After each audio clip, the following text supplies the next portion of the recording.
What is up, Facebook Live? Welcome, welcome, welcome. Hopefully you are having an amazing day out there in Facebook world, doing something you love. I just wanted to share this beautiful view with you because it is spectacular out here. Welcome, welcome, welcome. As you're tuning in, I'd love to know, number one, where you're tuning in from. Number two, I'd love to know 3 things you are grateful for out there. Let me see if I can find my wife. She's going to be joining us in just a moment. I don't know where she went. Anyways, we'll find her in just a minute. Anyways, as you're tuning in, welcome, welcome, welcome. Love to know, number one, where you're tuning in from. Number two, I'd love to know 3 things you're grateful for right down there in the comments section. Let me give you a quick little tour or view out here. It's a pretty place. Hopefully, I think the sun sets on that side, but it's still pretty. You can check it out.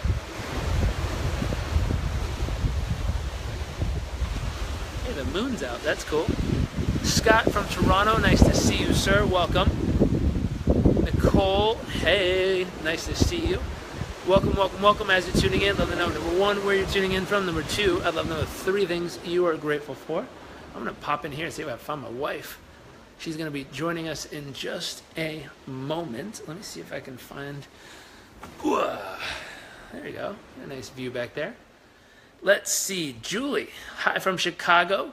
I'm excited that I got you live. Grateful for my incredible daughter and the beauty of nature and magic that is the universe. Hi, Julie. Nice to see you. Let's see. That looks pretty. Chris from Derry, Ireland. Welcome back. Again, as you're tuning in, love to know, number one, where you're tuning in from. Number two, I'd love to know 3 things you're grateful for. We're going to be talking about Nicole, Naples, Florida. Love, nature, and health. Very nice. When my wife gets down here in just a moment. Lewis from Australia, the Gold Coast. What's up? Sheena, tuning in from Canada. I'm grateful for my children, nature, and pets. Very nice. I think I hear her feet coming downstairs. She should be here in just a moment. We're going to be talking about this really cool way to increase your overall productivity and focus. Here she comes. Oh, just a minute. Let's see. I see that number still ticking up. So as you are tuning in, love to know, number one, where you're tuning in from. And number two, 3 things you're grateful for. Hey, Jairek, Sam from London. Hello, Sam. Luke from Margie Media. Let's see. Oh, you sent that email. Cool. Here's my beautiful wife. Oh, is it too loud outside? Oh, no, it's beautiful. It's just a little chilly. Oh, awesome. It's such a... Now you guys get to see the view. Woohoo. Okay, cool. Yay. Very cool. So, what are we talking about today? Okay. Oh, you didn't tell them what we were talking about? No. Okay. Today we're going to talk about this really great tool. Actually, is it a tool, you think? Yeah. Tool, mindset, strategy to help you increase your performance. I would say increase your outcome, which is performance, right?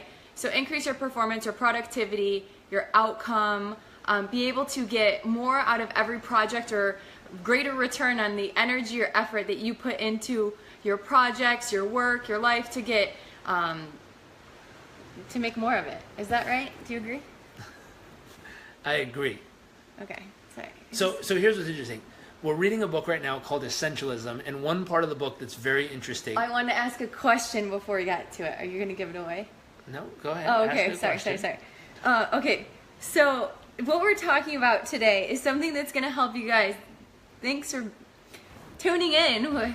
My hair is crazy. Okay, so today we're going to talk about something that helps you increase your productivity, your outcome, your return on your investments, time, money, energy, resources that you put into anything you're working on in your life. Anything. It's awesome. And so this is coming from a book called Essentialism. If you have read it, let us know in the comments below. And this will be this chat will be even more fun. But this book is called Essentialism, and the question I wanted to ask, I know that there's a little bit of a delay, but the question I wanted to ask you guys before we dive into exactly what this tool is if you had accidentally double booked yourself on 2 vacations, and one of those, so here's the scenario. You had double booked yourself for a snowboarding trip or a trip, I don't want to say snowboarding because it's not really that fun. Double booked yourself on 2 vacations. You double booked yourself on 2 vacations to 2 places. Let's say one is Michigan and one is Wisconsin, and it was an accident. One costs more than the other. Do you go with the one that costs, but you know, like the one that costs more, it costs more, it's super, super expensive, but you know that the one that costs less, you'll probably have more fun on. But the one that costs more, it's like maybe limited times available that you can go, like the supply and demand makes the price go, you know, skyrocket. It's really hard to get into this place. What? Go ahead. And the other place you can get to any time, but it's more, or maybe not, and it's not that easy to get to. But anyways, you double booked yourself. One is more expensive, and the one that's more expensive doesn't necessarily mean it's more fun. And the one that's less expensive is you're gonna have a great time. What would you choose? We'd love to hear what you'd choose. I feel like there's a delay, so I don't know how. Okay, let's summarize this one more time for them. So there's 2 spots, and one's more expensive. Yeah. And one's less expensive. So that's first.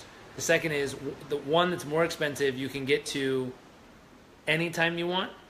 The main point is that you've double booked yourself on 2 vacations. I got it. But vacation spots. 1. Give me the criteria of vacation 1. You threw so much information, my brain literally was like plastered, and I've lost you. So vacation 1, option Going A. to Michigan or Wisconsin. No. One is more expensive. It's a little bit harder to get to. It's not, you know, it probably won't be as much fun, but you're just kind of excited that you got into it. Perfect. Pause right there. So one is option 1, more expensive, harder to get to. Yes, said? you have to pay for both. Nope, I didn't say anything about harder to get to. So just tell me option 1. What are the criteria? Doesn't matter where it's at. It's more expensive. What else? And it's a little bit harder to they don't have as much, it's hard to get a ticket here or a place here. So it's more expensive and hard to get to. Not hard to get to, it's just booked up, you know. More expensive and overbooked. Yeah, it's low supply. That's it. That's the only 2 criteria. Yes. Option 2 is what? Less expensive and easier to get to. Just less expensive, and you think you'd probably have more fun at the second option. Okay. So just to reiterate, option 1, more expensive and less supply, meaning there's not a whole lot, and it's more difficult to get because there's less supply. Option 2, less expensive, and you're going to have more fun being there. Yeah. Cool. Which would you choose? Which would you choose? Option 1 or option 2? So we see exclusive. Hi guys, welcome. Sorry if I overwhelmed you with all of that information. No, they're fine. My brain just exploded. Okay. Let's see. Interesting question. Hold on. Interesting. Do you still have to pay for both? You have to pay for both. You can't, at this point, you can't refund it. That's a great question. At this point, you can't refund it. Lewis says he'd choose the great time. Nicole says she would choose the exclusive one. Live in the moment. Do the one you enjoy regardless of the price. Okay. Okay. Hold on. I would choose option 2. The more fun one. So less expensive, more fun. Okay. So maybe we have an elite group of people that are super awesome in this category. Studies show that most people would actually choose the one that was more expensive and that one that was more expensive, even though they know that the one that was less expensive, they would probably enjoy a bit more.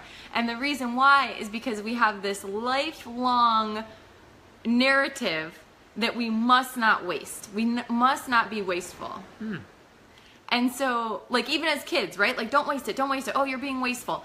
And that's really beautiful until it doesn't serve us any longer. And again, it looks like most people, it's related to how you value your time. Yeah, okay, so maybe I feel like people are choosing the lesser expensive and more fun option. Maybe I could have set this up better. But anyways, most people, apparently not anyone that's watching this, most people would choose the more expensive option because we're told all of our lives that we shouldn't be wasteful. So why throw away something that's $1,000 and go on something that's $250? That would be very wasteful. Maybe I should have given you exact monetary values of how much you're actually going to be throwing away if you choose the more fun, less expensive option. And I would be honest with yourself. Like, maybe it's because we're doing Facebook Live that you're like, oh, more fun. Like, I know that this is what I should choose, but what do you actually choose in your life? And I would go so specific. What?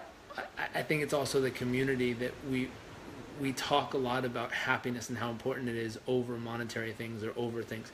But I guarantee there's somewhere in our life. As an insider of this community, as someone who belongs, who constantly shows up, who hangs out with here, we talk so much about happiness and fulfillment that I think the value holds true to the community we have here. Okay.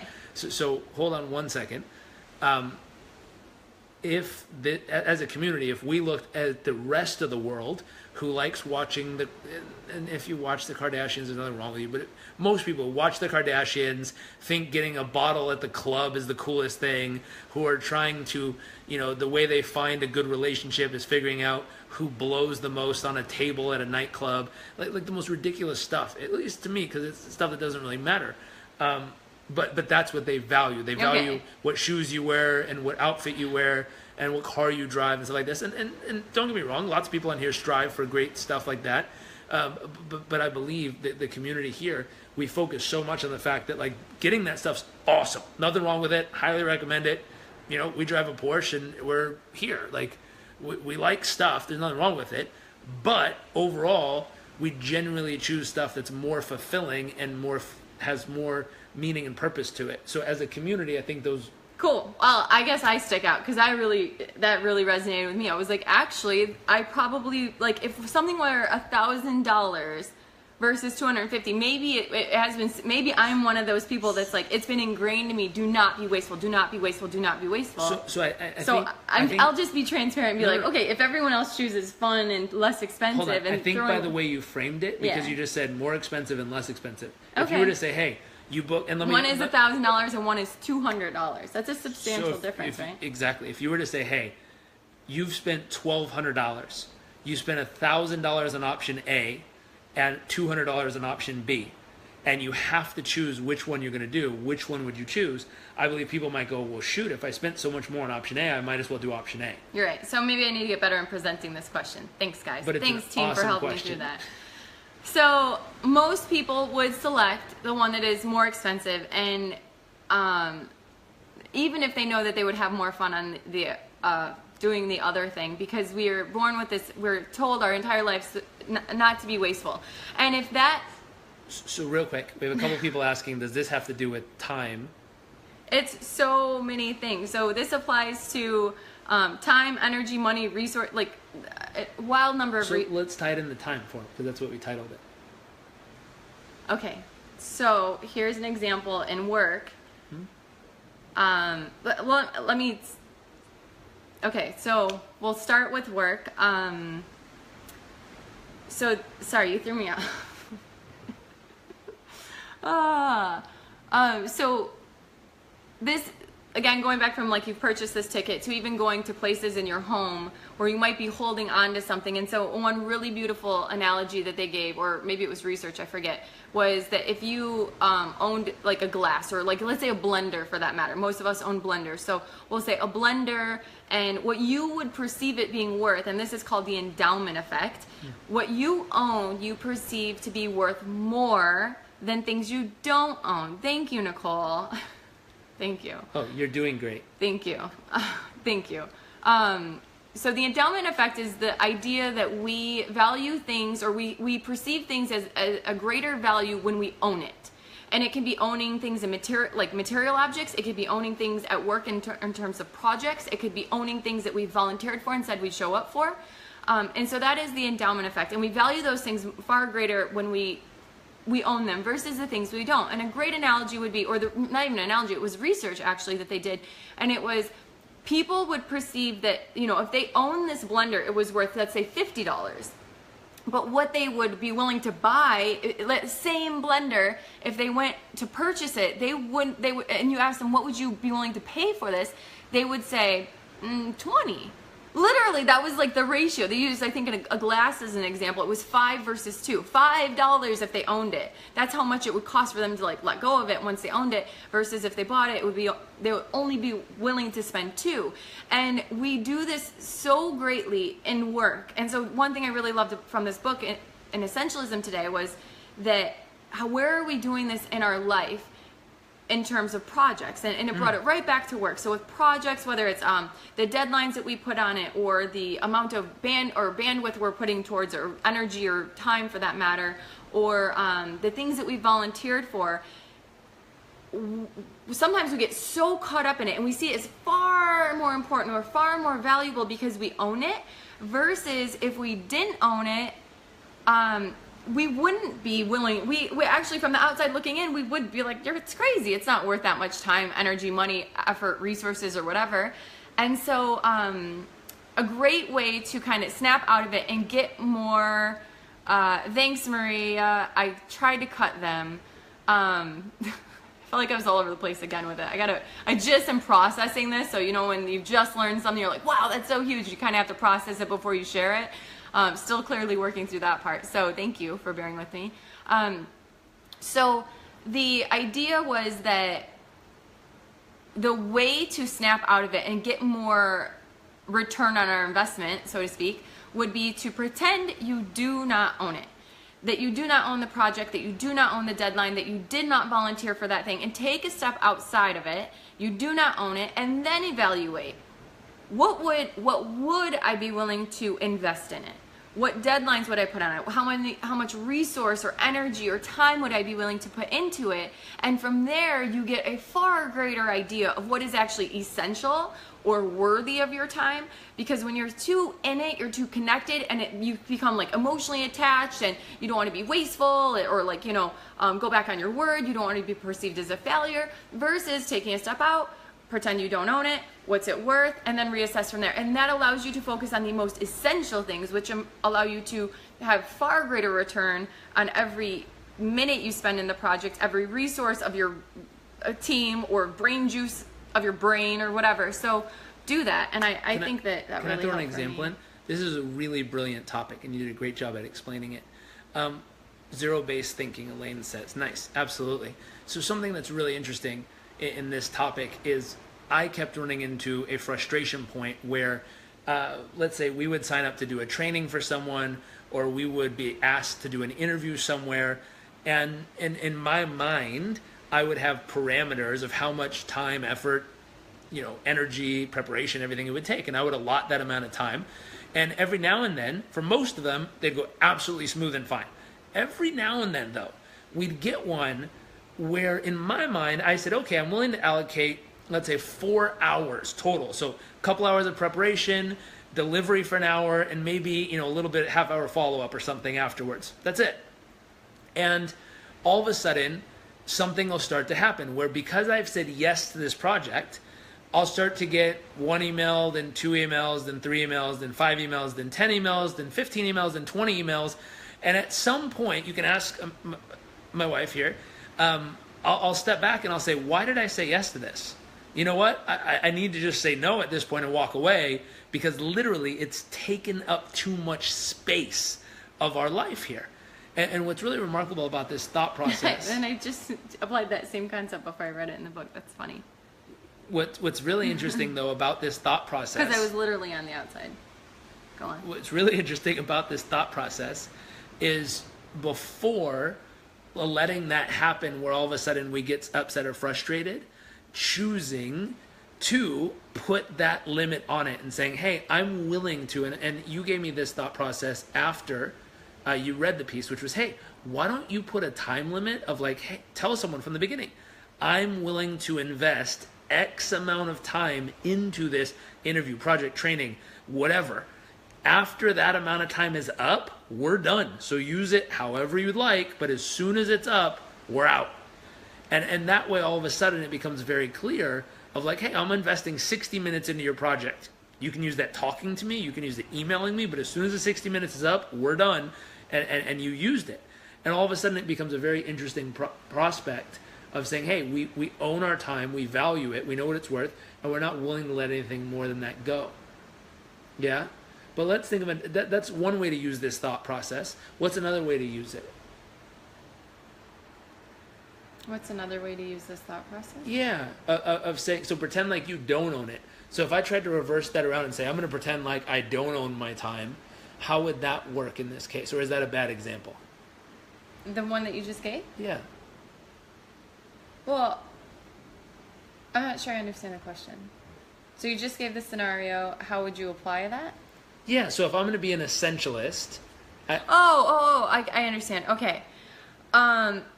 Yes, Nicole, be upfront with the investment. But in the event, I think what you're asking is, in the event that you weren't upfront with the time that you're willing to invest, you have to be able to just be like, whoa, time out. Time. And this happens all the time with major contracts. You've agreed to this price, this time, blah, blah, blah.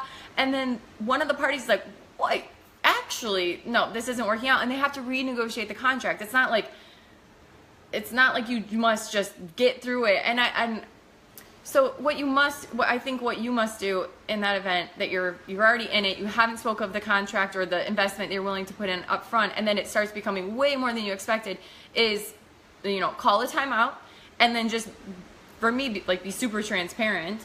I think people really respect that, and understand and explain why. Like, hey, this is what my expectations were. I'm terribly sorry that we didn't address what expectations or investment look like in the beginning, but I'm realizing it's taking far more than what I usually apply to investments of this nature. We need to define exactly what this rollout looks like and what this time frame looks like. Here is what I can, before moving forward, I just want to be very transparent with you, and this is what I am willing and able to commit to the project. And I think that's very, very fair. You have to, the earlier you can do that, the better, because the farther you're in, that's when it does get tough, because you're all emotional about it, versus let's just get into logic and just go. Yep. So define the scope of work in advance and say, hey, here's exactly what the scope looks like. Here's exactly what I'm willing to put into it. And past that, either A, we're going to have to up the budget on this project, or B, it's not going to happen, because this is the absolute scope of what we're willing to invest.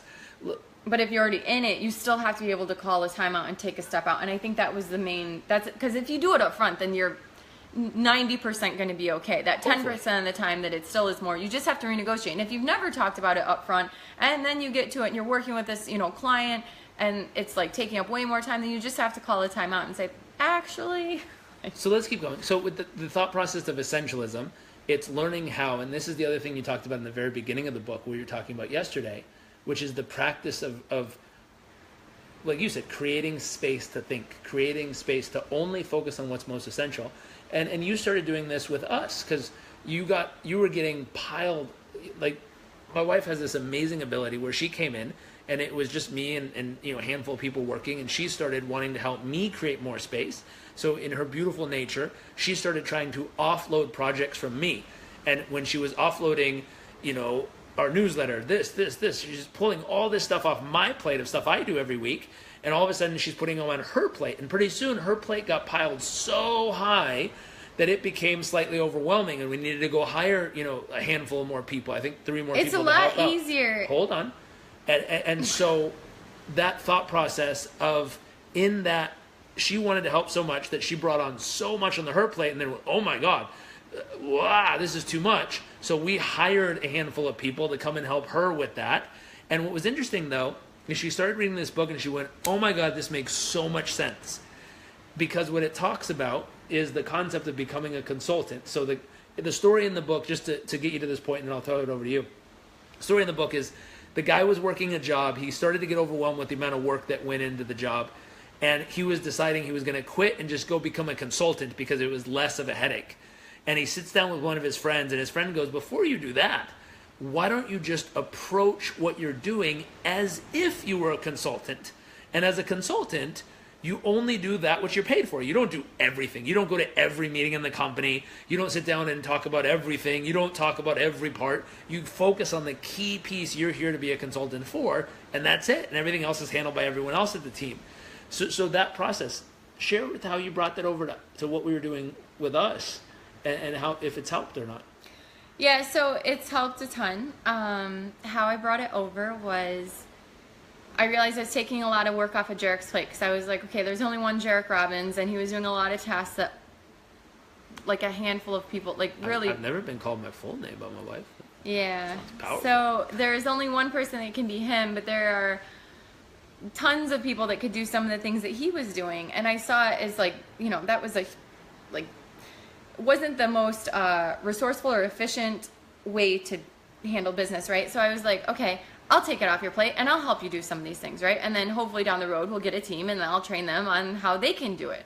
And so lo and behold, I ended up taking on way more than I could handle. And what's funny about this is that we're saying like, oh, this is what you have to do when you've taken on more, you have to take a step out, you have to like not push back, but just kind of renegotiate the terms. Well, that's easy when it's not your spouse or significant other or boyfriend or partner or whatever, or girlfriend. And even with Jairek, like in this conversation where there was more time taken, he was using more time in this, situation than he had initially thought it would take, and I was like, oh, it's easy, just say this or do this or whatever. But I struggle with that when we're working together. And so what I had to do was, I'm like, I'm so overwhelmed. And I had unfortunately, in a beautiful, fortunately conditioned him to not be working on some of these things that really he doesn't need to be working on. And hold on, it was super helpful, still is. She helped take a lot of really critical things we do in marketing, things we do in communication, things we do in a bunch of different projects, and she took it off my plate. And I got used to being like, wow, all of a sudden, here's a key thing when you're being an essentialist.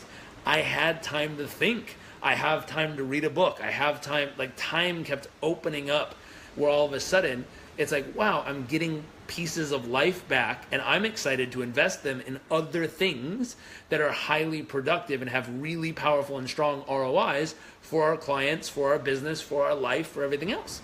And so that's a good benefit. But go on. So here he is, and he has this beautiful time to just kind of think. And I'm like so overwhelmed, and it's starting to get frustrating. Maybe a little bit of resentment is building up, and I'm like, what did I do? Like, I just took all of this on, and so I was a bit frustrated, and I was like, I gotta sort, this is not ideal, right?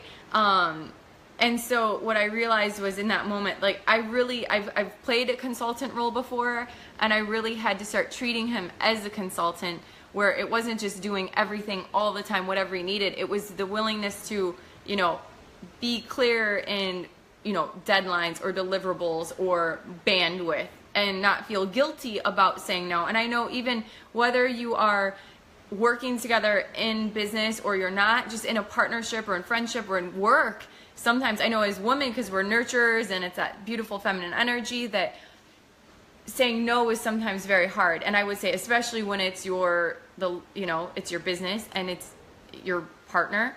And so, but I had to go about it in a different way. And fortunately, we did end up hiring a amazing support staff, and that helped a ton. And now I have trained them and really ramped them up to take a ton of work off my plate, to where, he was also like, well, why are you doing things that you don't like? And it was like, well, I was just trying to get off your plate, but I didn't expect to take it off forever. I thought we'd be hiring people, and it took a little bit longer to get to that point than what I thought it would, but we got to that point. We hired people, and now they do those things, and they do them with glory. They love it, and I love it, because they're doing things that I was frankly burnt out on doing, which is a huge blessing. And now I can step up and play to a far greater skill set and level than what I've ever been playing at, to be honest, which is really rewarding, because if you're someone like me that loves to constantly grow and get better and stronger and stretch the boundaries of what you're able to share your skill or gift, or just strengthen that skill or broaden your skill set, that's me.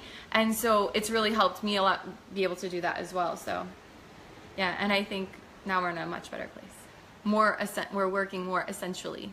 That's true. But it took a little bit of frustration. It took a little bit of hitting a brick wall to realize that. Also, though, we realized lots of stuff, which we talk about on a later live cast, which was realizing that as a couple, we had different opinions or thought processes or understandings of how to grow a business. And so it's pretty wild. I was always the very, very, very, very, very extreme version of the lean startup. So I always wanted as little team as possible. Not because I don't love people. I love people. It's just my belief was keep it as lean as humanly possible. And she's totally community driven. So she loves community and being essential. So focusing on the things you're the best at, doing what you're gifted and talented and really amazing at, and letting other people handle the rest of the stuff. So she was more aggressive and more bullish on bringing on more people quicker than I was. I mean, over the years, I just had a very small group of people that I would do projects with, where when we teamed up and she started doing this, all of a sudden our team grew really quickly, really fast. And we're not huge, but I'm just saying it was a different philosophy, and that was really important to know as well in the thought process of multiple people trying to become essentialists at the same time, realizing the importance of understanding each other's vision and beliefs of how you're supposed to go about doing your business. The feed keeps dropping out. Oh man, sorry about that. Elaine says, Amanda, way to own it. Takes a special woman to personify both masculine and feminine strengths, and especially such with a strong partner. Yeah. Absolutely. She crushed it. She Thank still you. does. Thank you. Not sure what's going on with the feed. Sorry about that. Anyways, we thought this would be useful for you. Any more tips on essentialism so far that we could share with them? No, I think that's it. So here's a couple of things. Eat, make sure to have time to think, play, sleep. Those are some major things right now. Okay, here's a couple of things. One, I would urge you to comb through your calendar of what you're doing every day. So take out the calendar, look at tomorrow, and comb through everything you have scheduled. And ask yourself this question.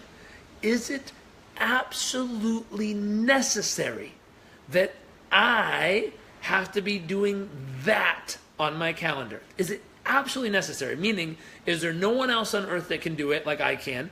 And is it truly, if I'm not there, it won't work?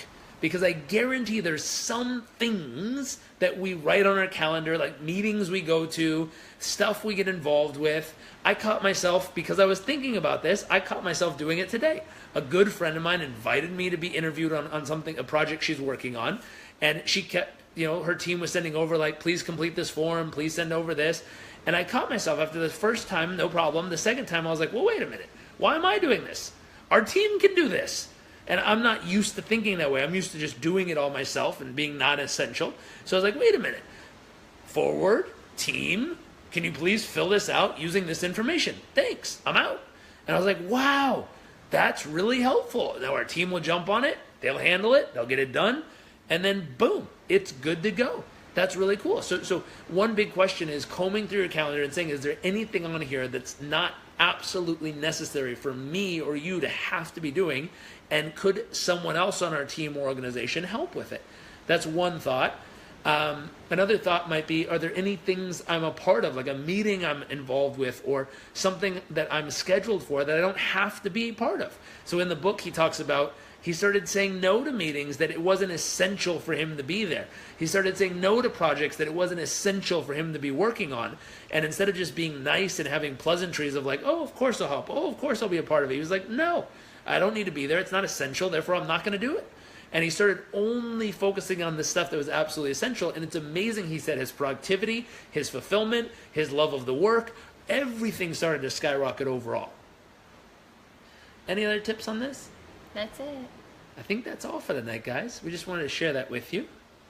Hopefully you enjoy it. Oh. Thanks for joining us. Thank you for joining us. If you found this useful, click the share button and share it with your community, your friends, and tell them in the little comment section, tell them what they might gain out of watching this. Thank you to my beautiful, amazing wife and co-host for sharing this with us. Thanks for listening through the tangent. Heck yeah. Thank you for joining us here. I think it's all dark outside, but we hope you have an amazing day, evening, morning.